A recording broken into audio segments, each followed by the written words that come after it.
ऊंचा हिमाड़ा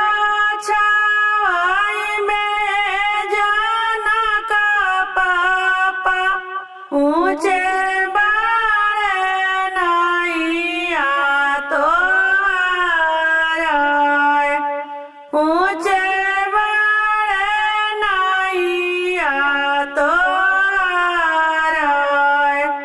अरे रूसा लागतिया मनाई बे पापाजी तब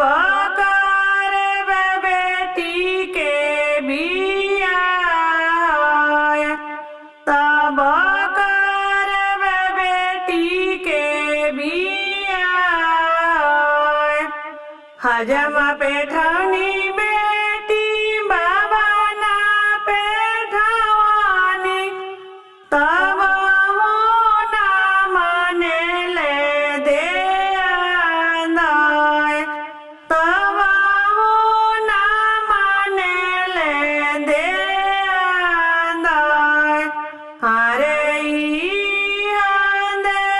अधिया बेटी बड़ी बाए मनावा कबहू ना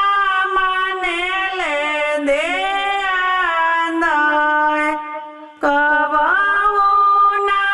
माने ले दे आंदाय अरे अपना भरोसे बेटी दिया